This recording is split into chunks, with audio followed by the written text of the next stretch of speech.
Hi everyone, welcome back. It's almost the start of season 25-26 and as I said, I'm changing things this year. I'm not going to be doing matchday vlogs, I'm going to be doing fan interviews. So I'm going to be stood at the Armfield statue from about 2 o'clock before the game and also immediately after the game. So if you want to give me thoughts before the game or if you want to give me your thoughts on the actual game at the end, then please come and find me. I really want to hear what you have to say about it. This channel has always been about you, so I'd like to get you guys more involved. However, Pickle and I are going to be doing a monthly review show and we've just done our first sort of pre-season one. We filmed it at the Backlot Cinema in town. We could film all the shows in the Backlot Cinema, that's fine, but we'd like to promote local businesses as well. So if you have a local business and you'd like Pickle and I to come and do our show at your place to promote your place, then please get in touch with me. So let's get over to the Backlot Cinema. I hope you really enjoy this show. So here we are in the Backlot Cinema and I'm with Dan, or as we all know him, Pickle. You all right, Pickle? How you doing? You all right? So this is our new show. We're going to be this is the first one, so we're going to be going through what's happened in the summer, the transfers in it, first of all. So just looking at the players we've brought in so far this summer. Fraser Horsfall, he was a centre back. We got him on a free, but he's on a 4-year deal. Stockport captain. They were all kicking off about him leaving, weren't happy about it, and I think that's a major sort of coup. What do you think? I agree. I think if fans of the previous club go mental that their player's leaving, that's only a good thing for us.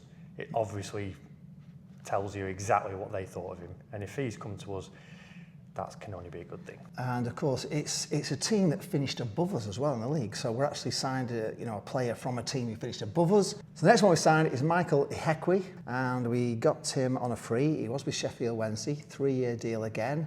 I saw him in the pre-season match. I went against West Brom, and he looked quality, I can assure you. Another one that we were in a sort of a race between, it came up, Blackpool are after this guy, Huddersfield are after him, Bolton are after him, and I'm thinking we won't get him.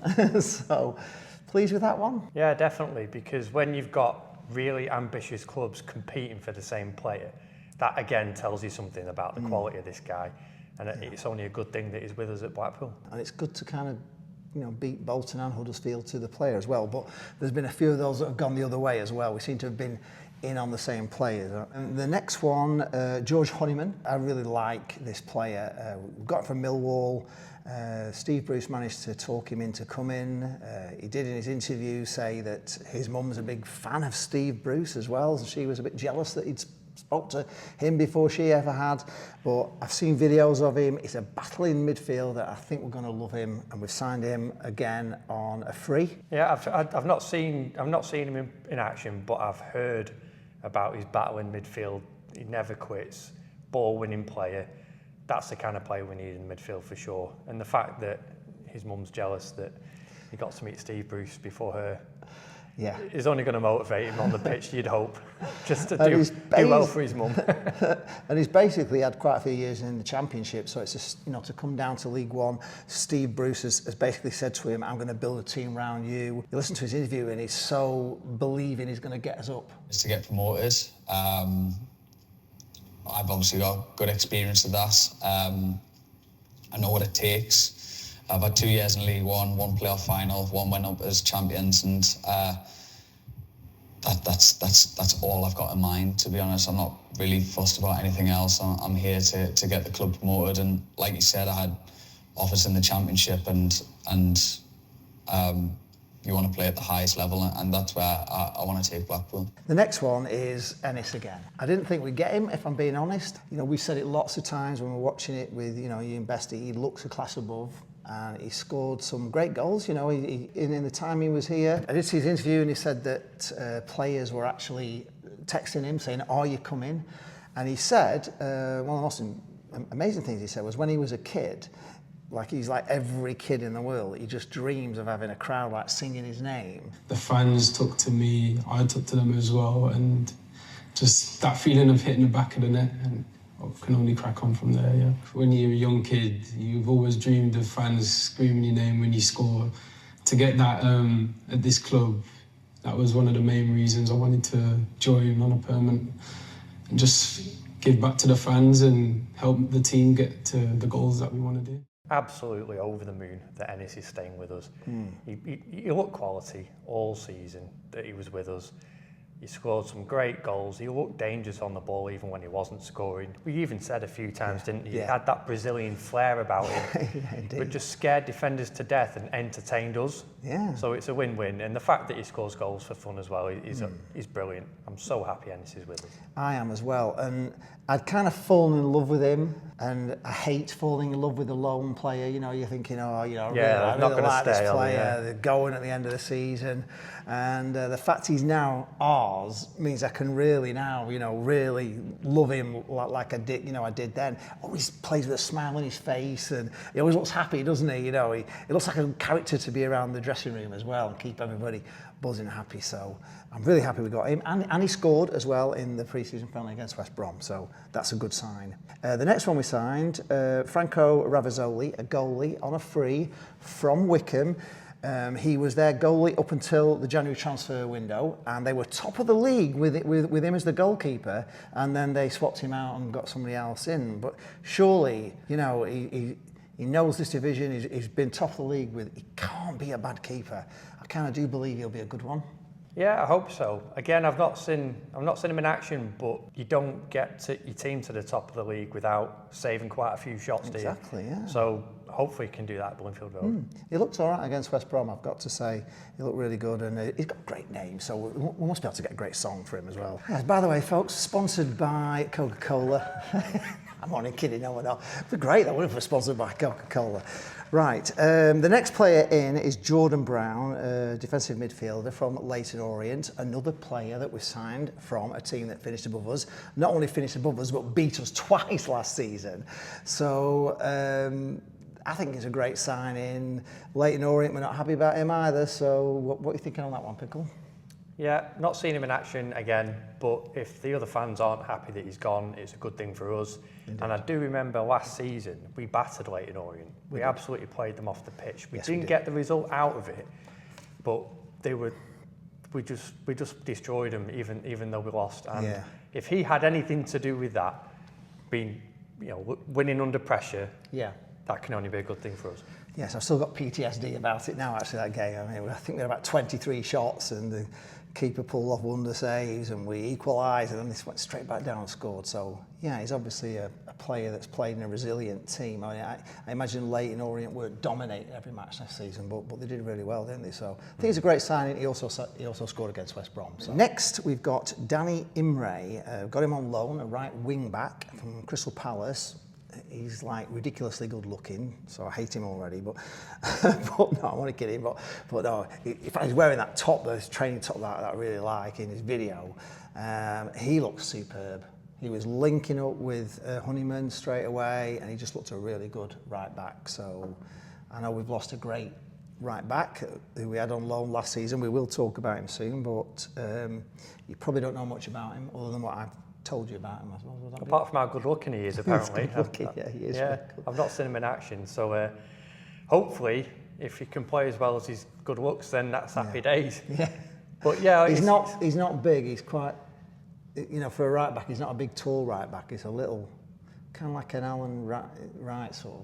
He's quite small. He is small, but honestly, he was up and down. He's a bit of an attacking right wing back as well. I like that. If you just get defenders who just defend, that's great. But if you can get defenders that can defend and come forward with the ball and kind of scare the opposition thinking, hang on a minute, where's this guy coming from? Yeah, it's only a good thing.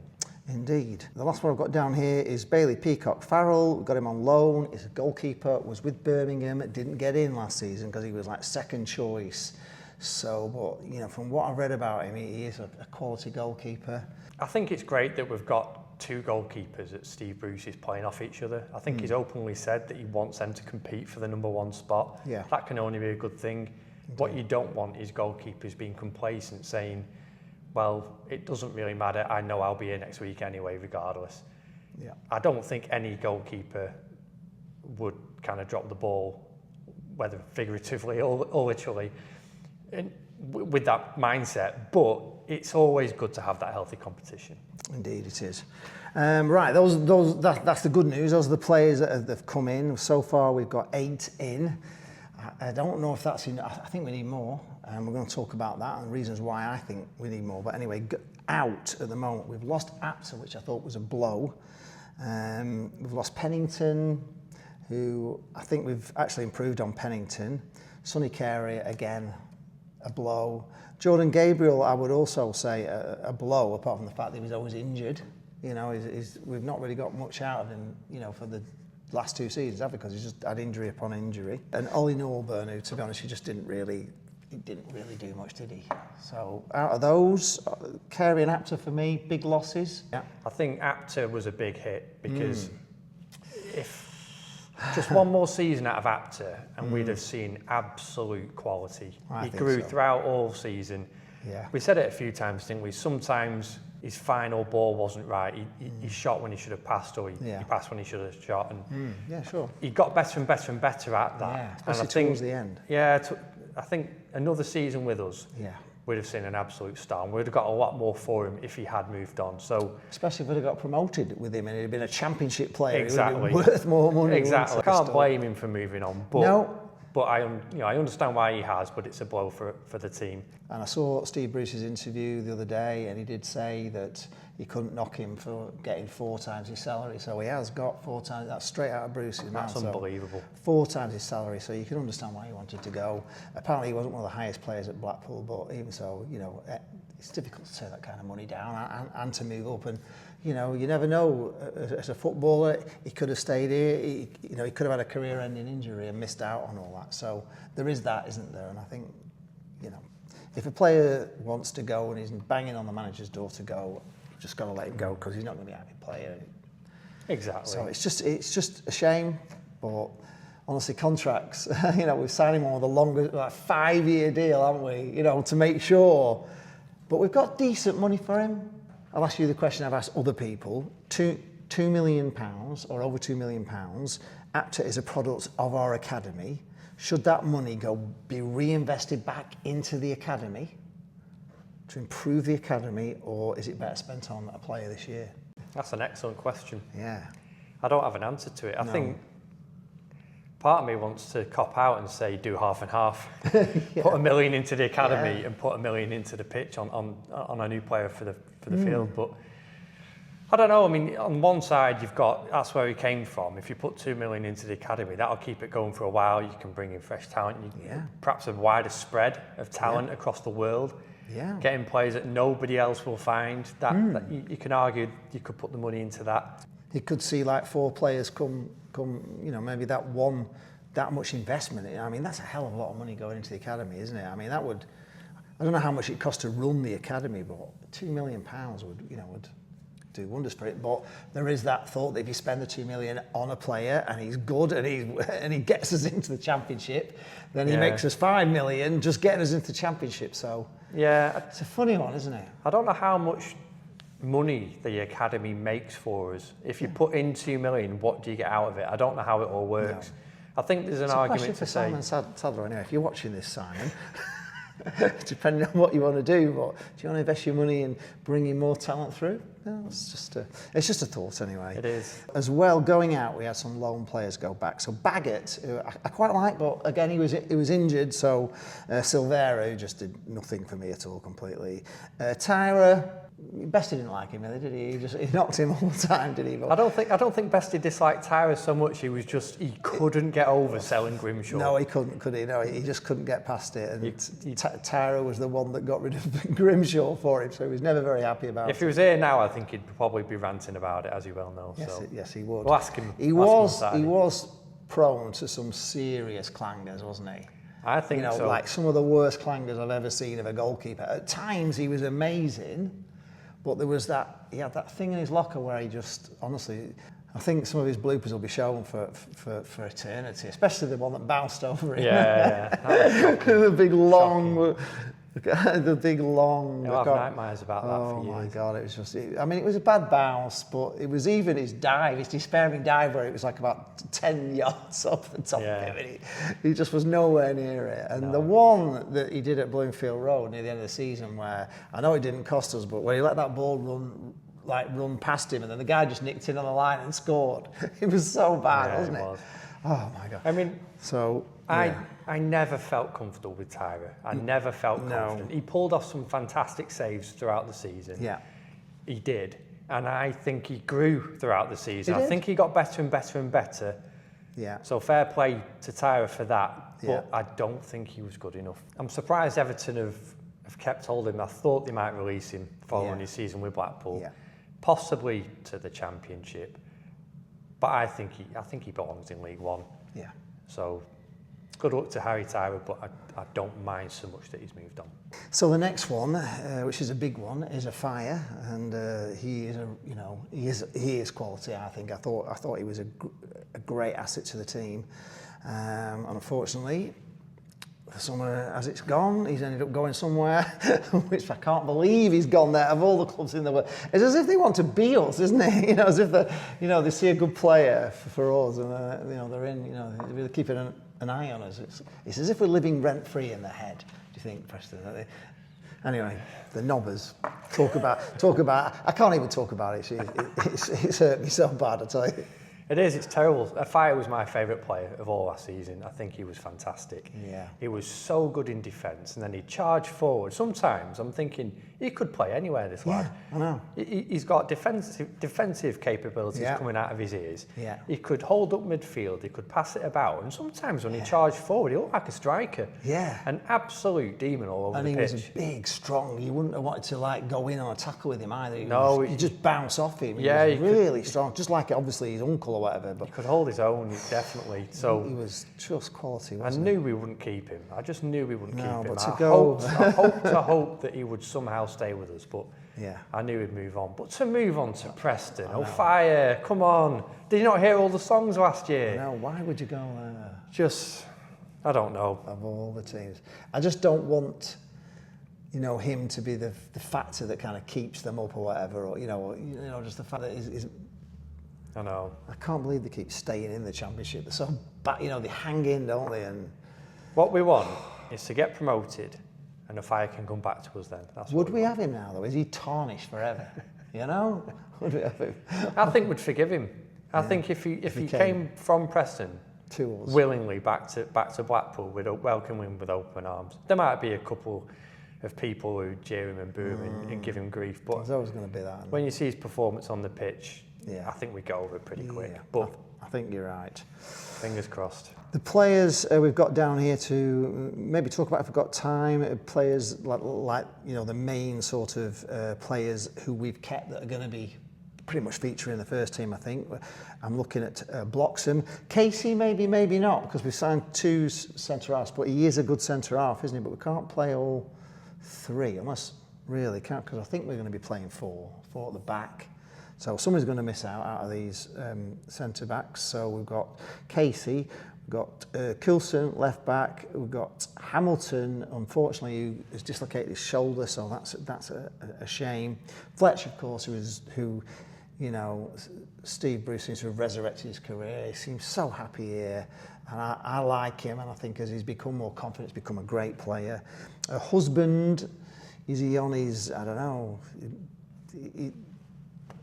He's been here a long time and he's knocking on a bit in here. I don't know whether he can. And Albie Morgan, of course, who at the moment is injured. I'm glad that we've kept them all, if I'm being honest, especially players like Morgan and Casey. Yeah. They always look strong when they came on. Husband, I don't mind keeping it all. He's got so much experience. Yes, he's calm on the ball. I should imagine he's a nightmare to play against. Yeah. And if he is knocking on a bit, if he isn't at his best, then he's that depth in squad when you need him. The key thing for me is Fletch. I have something to say about Fletch. Go on then, yeah.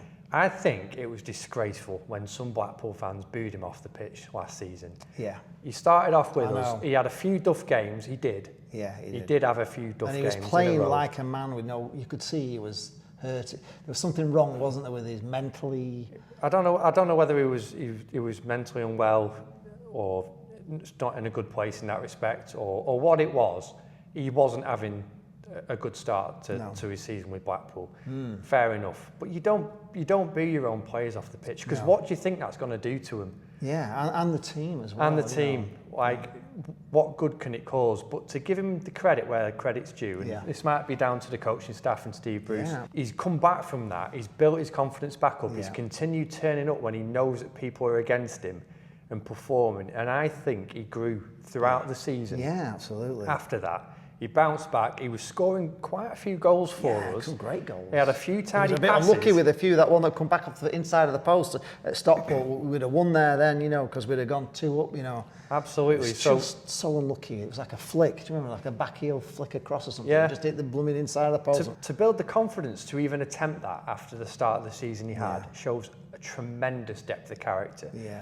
And I think I'm over the moon that he's agreed to come back. I think quite easily a player could have said, they booed me off the pitch, they don't want me here. I've done my job, I'm off. And he hasn't, he's stayed, he wants to stay, he wants to perform.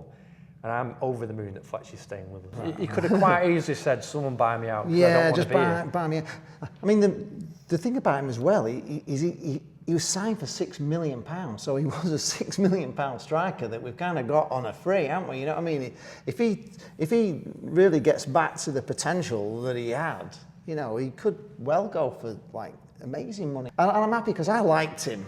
I've said to Jane loads of times, I really like this Fletcher and I really want him to do well. And every time he scored, I was so happy because I said to you, didn't I? He has the ability to, pass the ball and Bestie was he didn't agree with me, did he? But I said, he was talking about how he does, get the ball and spread it around, and he does.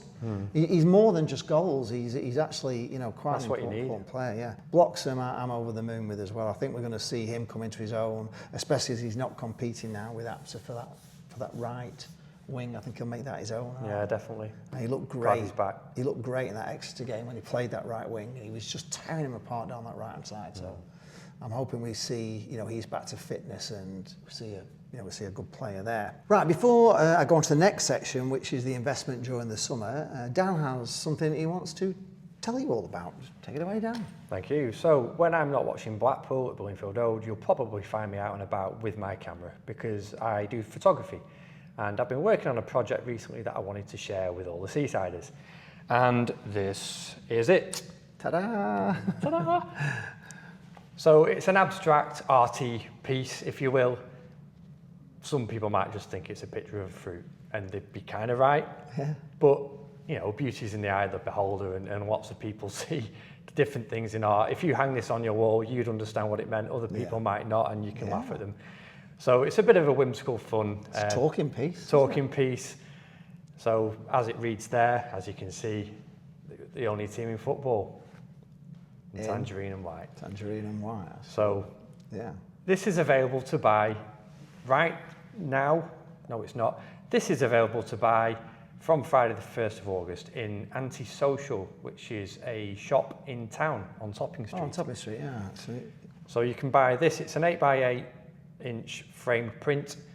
You can buy some prints without the frame as well in there. And if you can't get to town, you can buy them also without the frame, just the prints only, on my website, which is www.dbfphotography.co.uk.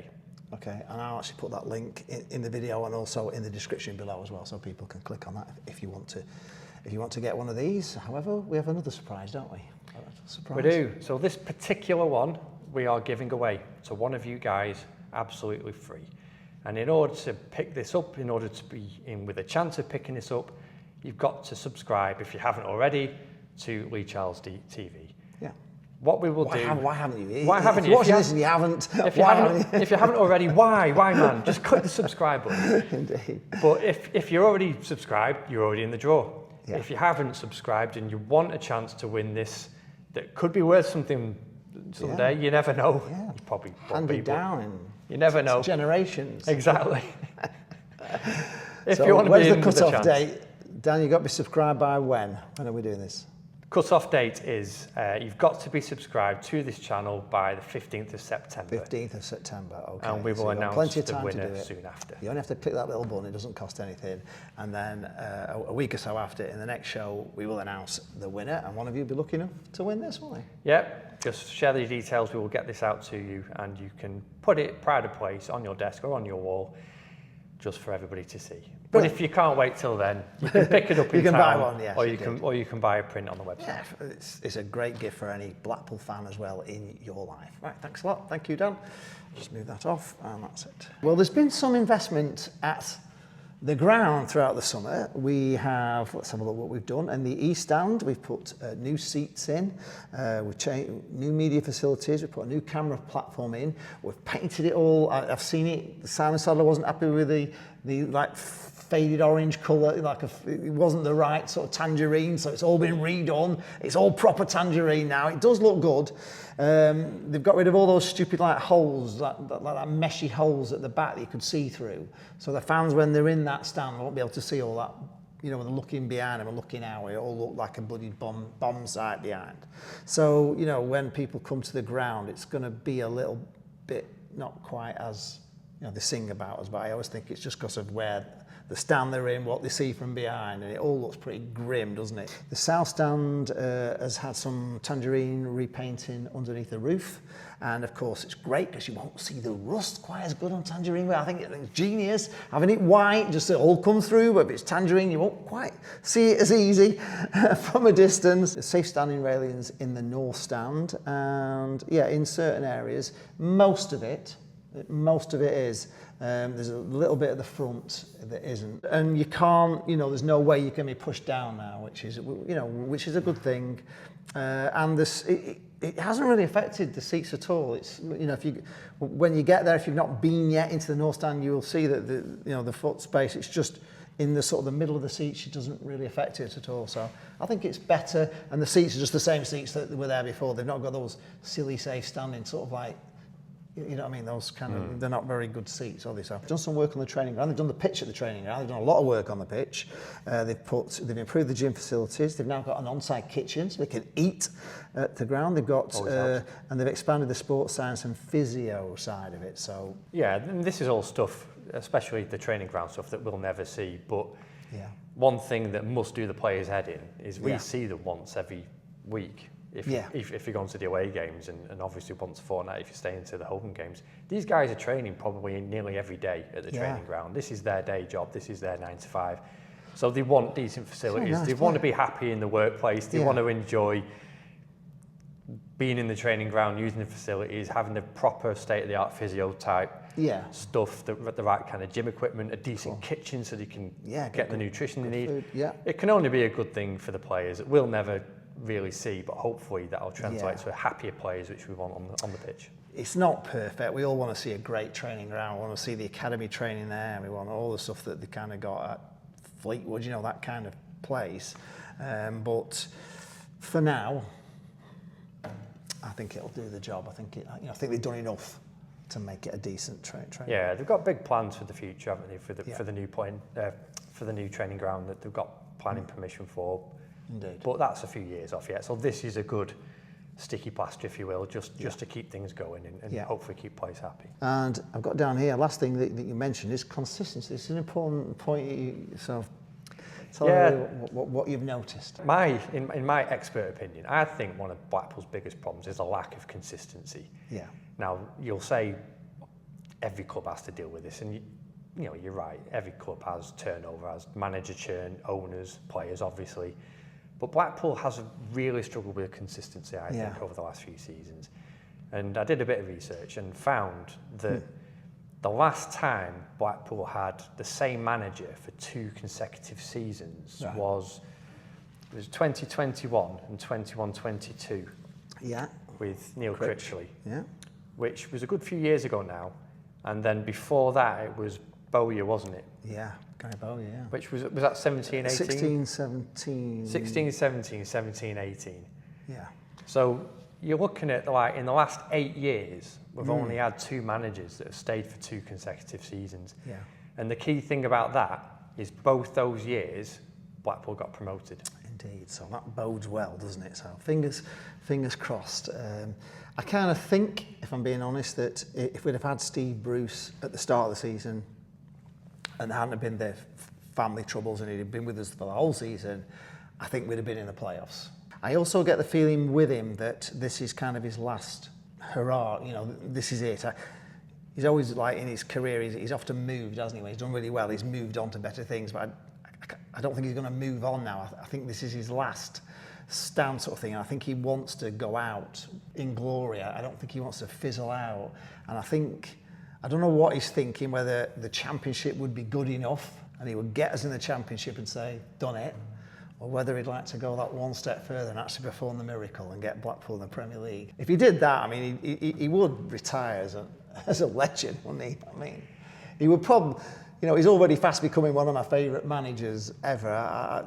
Like, he's so interesting to listen to. He just says it straight, doesn't he? There's no, you know, he tells it as it is, and I like a manager like that. You know, he used to listen to Critchley, didn't you, last year? And I used to think, is he actually watching the same game that I'm watching? You know, when I came back from Burton Albion, they just ruined my day. It was so bad, and he was like taking off one player and replacing him with the same, and we just carried on doing the same thing that wasn't working.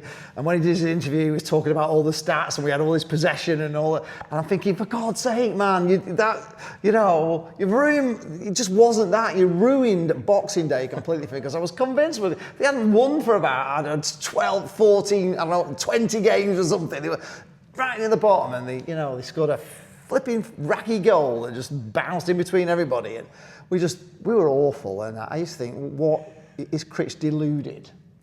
You know, it's literally, does he not think? What is he watching, for God's sake? It's not. Yeah, we've had all this possession in our own half, doing nothing with it, haven't we? So, oh God! So he does. Just to summarise Lee's point, I think he's happier with Steve Roos than he was Neil Critchley. I am a lot happier, yeah. And you know, Ollie would be one of my favourite. Billy Eyre would be one of my favourites. But Ollie, you know, I know a lot of people have mixed feelings of what he said after, but the football we played under Ollie, what he did for us, going to Wembley, getting in the Premier League, it's just stuff that it doesn't matter what happened, I could never, you know, I just love him for doing that, you know, and he is one of my favourite managers of all time. He got us there, and you can't ever knock that. He did miracles. He did. There. And the fact he slept in Billy Davis's bed, I thought. Did you hear that story? Did you hear the story about it? I don't think I did. Yeah, because Billy Davis had been giving us like so much, you know, hassle, and they booked all the hotel Forest to go to the playoff final. So we stayed in Forest Hotel, and when he came down in the morning to the, for the morning meet and everything, they said, "All right, Gaffer," he said, "You have a good sleep?" He said, "Yeah, it was great." He said, "I slept in Billy Davis's bed." It was great. If he gets us to the Championship, I don't think he's going to walk away. I don't know the guy, and I might be wrong, but I don't think he'll walk away. If he gets us there this year, I think he'll stay and see if he can get us to the Premiership. Yeah, indeed. I think I'd love him to, actually, and I'd love him to have that success. I'd love him to finish. Just for him, I would, honestly. Yeah, I mean, if he can finish. If he is thinking of retiring in the next year or 2, 3, then he'll want to finish on a high. He might stay with it as long as he's enjoying it, you know what I mean? Because he doesn't have the pressure, does he, of those big, you know, when you're managing big, massive clubs with massive fan bases, it's like there's a lot of pressure on you. But Blackpool, there's not really that sort of massive. I mean, there's pressure with the job, but it's not like intense like that, is it? So well, no one expects anything of us. No. So anything that we do achieve is a bonus, and I think that just ease off the pressure is probably what he needs, and what any manager would welcome. Yeah. So I think if he can do his best this season, I think we've got a good chance, and we'll see where he stands next season. Okay, so it's time to put your money where your mouth is. How do you think we're going to go on this season? Prediction for this season? So I never ever believed that we're going to do it in the summer. No. For the season ahead. I always think we're Blackpool, we'll find a way of messing it up. It's going to go wrong, we're going to get an injury, the manager's going to leave, something's going to happen that kind of... Shit refs. Exactly, there's always a reason. And I always have that hope. This season, you never know, you do never know, but deep down I never really believe. This summer is different. I don't know why, I think we could do it this year. I really do believe it. I think the Championship beckons. That's my prediction. So, automatic or? That's the question. I think we can. I think we could. Yeah. I wouldn't be surprised if we did. But we are Blackpool. We do find the hardest ways of doing things. We do. I'm guessing playoff final win, but I think it'll be a comfortable playoff. I think we'll finish third or fourth easily in the playoffs. We won't squeeze into the 6th place in the last 3 games or something. I think we'll be top end of the table, make it 3rd or 4th, and then win the playoff final. That's my prediction. Okay, well I'm slightly different to you because I always believe, not always, that year where we had a trialist in the friendly game, I wasn't believing then, to be honest, and I'd lost a lot of faith, you know, under the Oysons, where they just weren't putting the money back in, and I had lost faith then. But I always kind of had the dream that we're going to get promoted. But I'm always, at the same time, I'm always disappointed with the business that we do in the summer. You know what I mean? Very rarely am I like excited about, you know, normally we haven't signed anybody and we're normally relying on loans. We maybe bring about 3 players in, but you're thinking like, you're never very excited about them, are you? But this time, it feels like there is some intent. It does feel like they haven't pushed the boat out a million miles, and we're probably not, you know, there's other clubs which will have done more business than us, but I think the business we have done is very promising.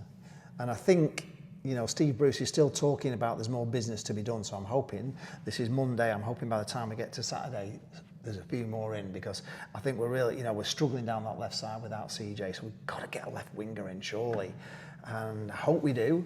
And I hope we do see a few more in, because I think you've got to have strength in depth as well. You can't just have a team.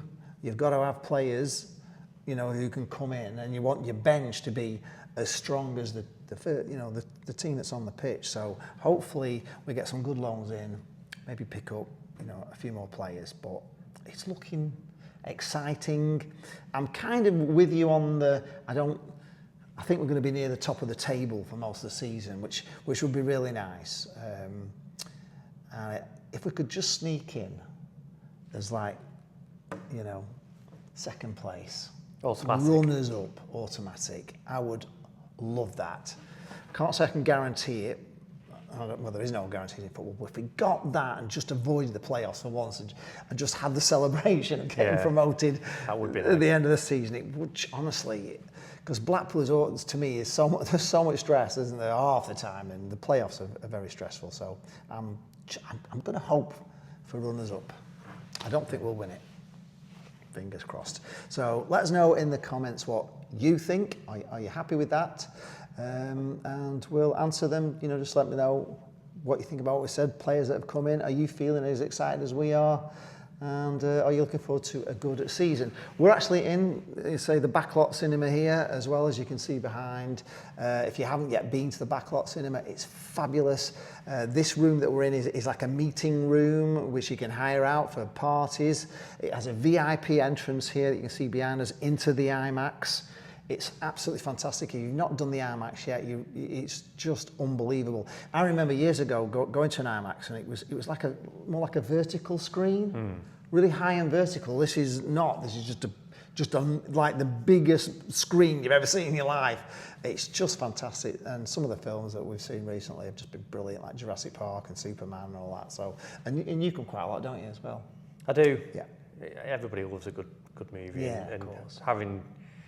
Having such a great place in Blackpool is fantastic, and this place is fantastic. Yeah. You know, you can come to the cinema. There's the diner, American style diner, that you can have drinks or food afterwards. So like you said, there's spaces to hire for conferences, for parties, and the IMAX is just the cherry on the cake, isn't it? It is. Honestly, it's fantastic. It really is, and you know, support it. It's a local business. We don't want to lose it. Cinema's going through a tough time. I think, you know, with actual cinemas are going through a tough time because of everybody can watch on Netflix and you know Amazon Prime and all that. So support them, and and they actually do a monthly plan. Jane and I are like monthly members. We £17, you can come every day if you want, you know what I mean? And I would, if I would, I'd come to the cinema every day. I love it, you know what I mean? There's not enough movies on to see a different movie every day, but if there was, I would. Honestly, I love it. I love it. So thanks a lot for watching. We're kind of on the road this season. So we've got here, we can come here every time, but also, you know, we like promoting local businesses. So if there's any sort of place that, you know, thinks you would like to have this show in your business or whatever, then just get in touch with us and we can move it. It's a movable studio this year, so that's the plan. Okay, thanks a lot for watching. Catch you in the next one.